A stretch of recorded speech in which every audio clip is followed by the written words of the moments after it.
4:12 a.m., northern Indiana. The freeze had settled in hard, pinning the town in place. Not just icing over the streets, but preserving the comforting belief that nothing truly dark ever touched this place. Vapor seeped from sewer vents and spread low along the pavement. Overhead, streetlights emitted a thin electrical buzz, the kind that only becomes audible when traffic, voices, and life itself go quiet. In the lot of a 24-hour retail store sat vehicles that stood out by trying not to. No rust, no decals, no hometown plates. Matte black, immaculate, silent. Too deliberate for a town like this. At 4:13, doors cracked open. Figures stepped out wearing gloves that swallowed light instead of reflecting it. No small talk, no humor. Straps were tightened, shoulders squared, a quick tap against a wrist. Then motion. This wasn't a routine presence.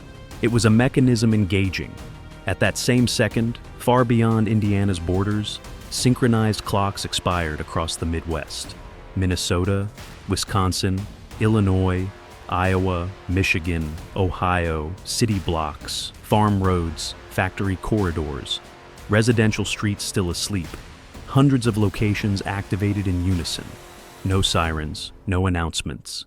The directive was stripped down to its core: move in, lock it down, maintain position. Arrests could wait.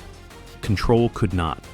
A line of unmarked SUVs drifted through a deserted intersection without headlights, carried forward on inertia alone.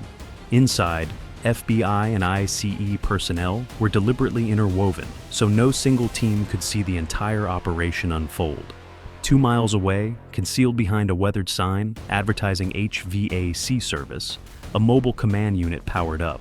That was the real battlefield. Any door could be breached. Networks required finesse. The target didn't advertise danger. Midwest Workforce Solutions. Employment assistance. ESL courses. Resume workshops. Document recovery. The kind of place people trusted instinctively. Window posters showed hopeful faces and slogans about opportunity. Inside, a reception counter, half-empty coffee cups, neatly arranged pamphlets. On paper, everything aligned, grants approved, subcontracts fulfilled, community partners listed. City officials had smiled for cameras here. The local press called it a cornerstone of renewal. At 4:15, the lead team ignored the front entrance and redirected toward the loading dock. Thermal imaging already painted a picture, several heat signatures on the main floor, and a heavier concentration below in a volume that didn't appear on any registered floor plan. A raised hand, absolute stillness, then forward. The lock gave way without force, coaxed, not smashed. The door opened just enough for a sliver of light to slip inside. The smell immediately betrayed the space, disinfectant layered over something harsher, more chemical. Stacks of boxes filled the warehouse, stamped educational supplies, medical kits, donations. Everything screamed benevolence. Yet some cartons bore secondary markings, tiny symbols, colored dots, coded shorthand, invisible to volunteers, but unmistakable to logisticians. At 4:17, they encountered the door that wasn't supposed to exist. Not an exit, not a utility room. A steel panel blended seamlessly into the wall, its handle disguised as structural hardware. Beside it, a scanner hidden behind cloudy plastic. This level of access control didn't belong in a job center. The cyber specialist didn't negotiate for time. He connected. 20 seconds, 30. At 4:18, the panel disengaged and slid aside, revealing a narrow descent. The atmosphere shifted immediately. Dry warmth gave way to cold dampness. Ventilation droned at a constant pitch, working relentlessly to scrub traces it could never fully remove. The staircase was short, and that's where the pace changed. Not because of resistance, but because of symmetry. Metal bunks arranged with near-military alignment. Beneath each, a plastic container holding fragments of identity. Bargain toothbrushes, hair ties, scraps of paper with unfamiliar names, notebooks filled with mismatched languages. This wasn't refuge, it was inventory. Along one wall hung tags, not staff badges, tags marked with numbers, dates, and a single stamped word: transfer. The adjoining room felt heavier in its stillness. Young people sat against the wall, drained, compressing themselves as if space itself were a threat. Some stared straight ahead, unblinking. Others looked away, already conditioned to avoid eye contact. Paramedics entered without instruction. Blankets, water, hands moving from memory. Weak pulses, cracked lips. One voice rushed through words, terrified the window of safety might snap shut again. By 4:21, the third room clarified how the operation sustained itself. Packaging stations, compression molds, tablets without labels, sealed like retail product. Powder processed with industrial consistency. Cash stacked, banded, color-coded, handled not as money, but as freight. The last room came after that, and it stopped everyone. At 4:23, beyond a heavy insulated door, sat a chilled space lined with server cabinets. One screen was still live. It showed no streets, no buildings. Just the Midwest rendered as a system, nodes connected by corridors, highways, rail lines, transfer zones. Each path coded by color, one for goods, one for people. At the top of the interface sat an access credential and a name. It wasn't a nickname. It wasn't a handle. It belonged to someone inside the machinery, someone whose job was to authorize, approve, certify. Standing beneath a building the community trusted, the logic finally snapped into place. This wasn't a cleanup. It wasn't an error being fixed. It was a shutdown, a deliberate pull of the plug, because someone had spent years engineering the machine to run flawlessly. 8:46 a.m., Chicago field office. The hardware arrived sealed and tagged, still carrying the cold of the rooms it had been extracted from. No one reached for coffee. No one asked about timelines. The cyber bay was already awake, monitors lighting in sequence like a city grid coming online. This phase didn't force entry. It absorbed information. By 9:02, images were complete. By 9:11, integrity checks aligned. By 9:19, the room grew unnaturally quiet. Not because the system resisted, because it didn't. There was nothing overtly criminal in the first pass. No aggressive encryption. No threatening symbols. Just directories labeled with vendor names, compliance files, shipping schedules, audit-ready documentation. Digital paperwork designed to glide through reviews because it expected them. Each site wore a different public identity, different logos, different missions.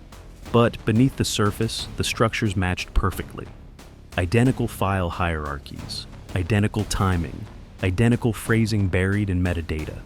This wasn't adaptation. It was duplication. A new map assembled itself across a wall display.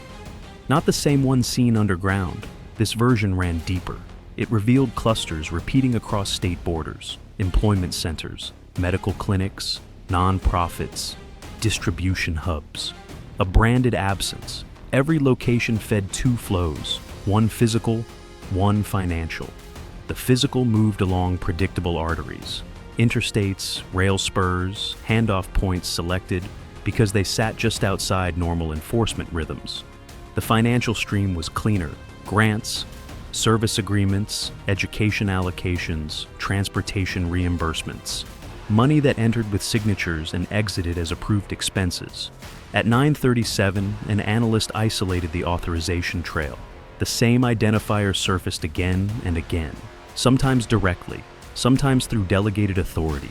Inspections deferred, exceptions granted, temporary allowances made permanent by neglect.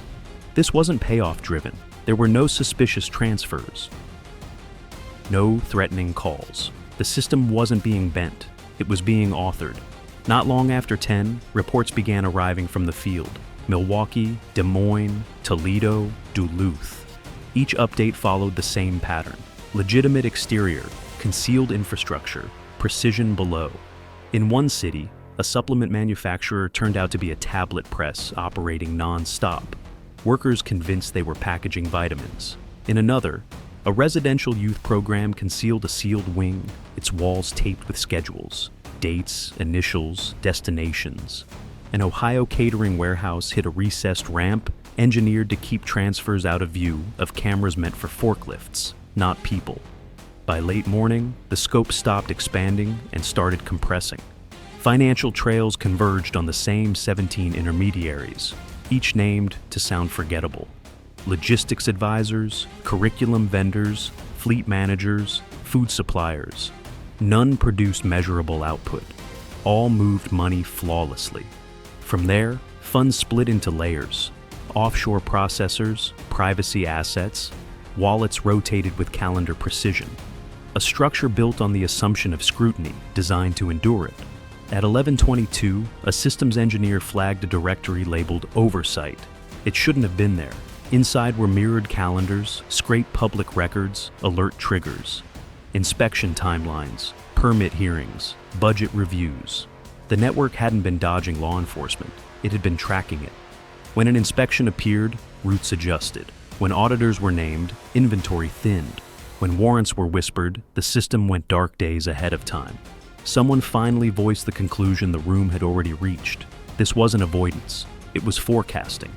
The identifier at the top surfaced again, and again, not as a recipient, as an enabler. Digital approvals on shipment routes, expansion clearances, compliance memos that sealed vulnerabilities before they could open. Whoever designed this didn't operate on the margins. They operated inside the rules. The same name kept resurfacing at the top of the structure, again and again and again. Not in payout logs, not as a recipient, as the approving authority.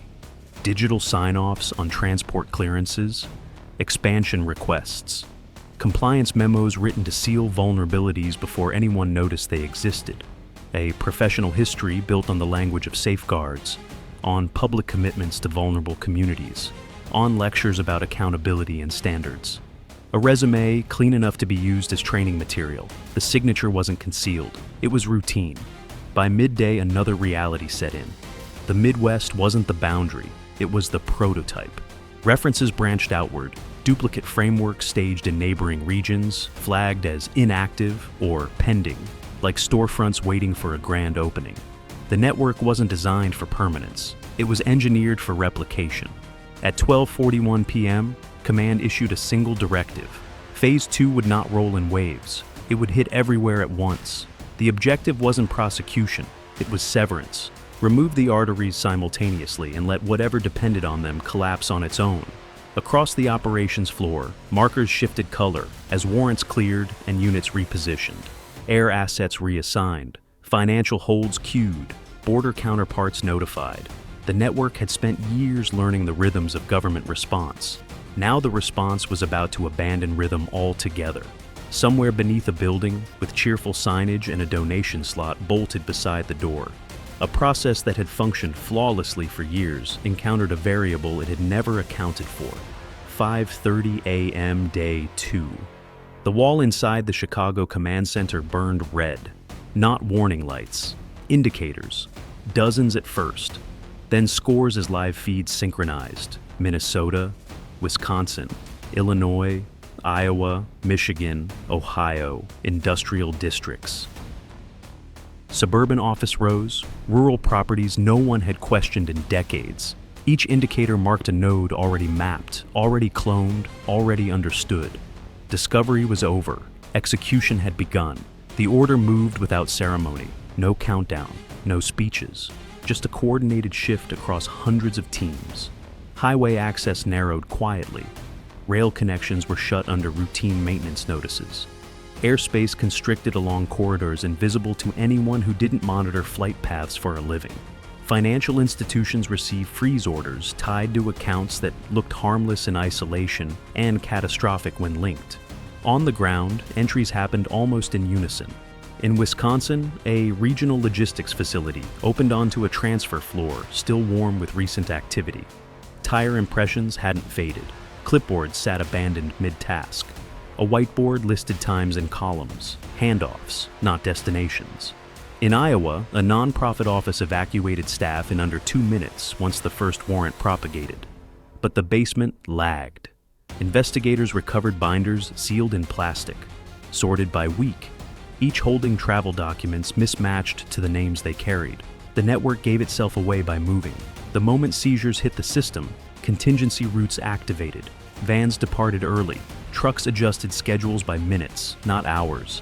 Inventory migrated from one approved address to another that had passed inspection last quarter. That narrow adjustment window, efficient, confident, practiced, was exactly what teams had been waiting for. Interdictions followed behavior, not paperwork. Stops occurred where patterns snapped, where drivers hesitated, where routes curved just slightly away from routine. In Ohio, a convoy failed to clear its second exit. In Michigan, a warehouse manager attempted to destroy drives before realizing the site had already been disabled upstream. In Illinois, a property listed as transitional housing locked down, its administrator invoking procedure while people inside beat on doors that didn't open from their side. By late morning, the discoveries stopped shocking and started weighing on everyone. Tags, schedules, medical intake forms dated to a line across state lines, lists that tracked people the way freight companies track pallets. In some cases, there were no names at all, just weights, ages, conditions, readiness. This wasn't disorder, it was bureaucracy. At 8:17, the first figure in the approvals chain was detained, no attempt to run, no raised voice, already dressed, already composed, already holding a phone rendered useless minutes earlier when the network lost its mirrors. When presented with the logs, there was no argument, just a pause, then silence. Legal counsel was requested before the sentence was complete. By noon, the numbers crossed thresholds no one had dared to predict. Dozens in custody, then more. Victims relocated to care sites assembled overnight. Assets frozen faster than compliance teams could return calls. Products seized by the ton. Cash counted until the figures stopped meaning anything beyond scale. And still, the analysts weren't done. By midday, the numbers passed limits no one had been willing to say aloud. Arrests climbed in waves, then climbed again. Survivors were transferred into care facilities assembled overnight. Accounts were frozen faster than compliance offices could return calls. Product was seized by weight, not count. Cash was tallied until figures stopped functioning as numbers and became measurements of scale. And it still wasn't enough. Because buried deep inside the recovered communications, beneath route matrices and approval chains, was something far more unsettling. Internal evaluations. Priority maps. Not charts of police presence, but of attention. The network had scored jurisdictions the way insurers calculate exposure, where scrutiny was thin, where oversight offices were understaffed, where reputation outweighed verification. Expansion hadn't been opportunistic. It had been scheduled years in advance. At 14:03, a final briefing cut through the operations floor. The figure sitting at the top of the exposed hierarchy wasn't the source. They were a regulator, a valve, valuable precisely because they made everything feel legitimate. The real coordinator didn't file paperwork, didn't appear on organizational charts, didn't need visibility. Their fingerprints were structural, embedded in how the system adapted, how it shed compromised components, how it anticipated pressure before it arrived. By late afternoon, as the final warrants were executed and the last convoys escorted off-site, the map began to empty. Red indicators faded to gray. Lines dissolved. Corridors collapsed inward. What remained wasn't triumph. It was void. A machine that had operated smoothly for years had been halted all at once, not because it failed, but because it finally encountered a condition it had never modeled. A government willing to act everywhere, simultaneously, without warning. And somewhere beyond the Midwest, someone was already adjusting assumptions. The quiet that followed didn't feel like relief. It felt like negative space. By the third morning, towns across the region woke to buildings that looked unchanged from the outside, yet no longer functioned as they had the day before. Offices were dark, warehouses sealed behind taped notices. Phone lines that had always been answered now rang unanswered. The system was gone, and the absence of it was disorienting. Emergency hearings stacked up before operation transcripts were finalized. State agencies scrambled to explain how routine inspections had missed hidden floors, mirrored ledgers, synchronized calendars. Official statements cited oversight failures and process gaps. But the people reading the internal summaries understood immediately. This wasn't negligence. It was design. The structure had been engineered to inspire trust. Inside temporary care centers spread across 3 states, survivors began piecing together where they were. Many had been moved so frequently they couldn't identify the state where they'd been taken. Names had been replaced by identifiers, days reduced to schedules. Some asked how much time had passed. Others asked nothing at all. Physicians documented patterns that matched recovered logistics data: feeding cycles, sedation timing, transport readiness. Even healing required dismantling procedure. Financial investigators kept following threads and stopped using projections. The totals had already outgrown briefing slides. Public funds rerouted through vendors that never delivered. Grants renewed automatically. Contracts extended because no one wanted responsibility for shutting down a program with an impeccable reputation. The money had traveled cleanly because it began clean. That was the breakthrough. Not washing dirty money, but converting legitimacy itself into fuel. Within days, a quiet directive reshaped federal priorities. A new unit formed not to chase specific crimes, but to study camouflage. Schools, clinics, nonprofits, workforce programs, institutions built on assumed trust rather than constant verification. The lesson was blunt. The strongest cover isn't secrecy, it's credibility. The individuals whose signatures appeared on countless approvals never spoke publicly. Most of the others didn't either. Their silence wasn't resistance, it was routine. They had spent careers operating within rules, not outside them. In their own view, they hadn't broken the system. They had optimized it. Yet one question kept resurfacing in every closed-door briefing. Why now? There had been no tip, no slip, no panicked withdrawal, no careless transaction.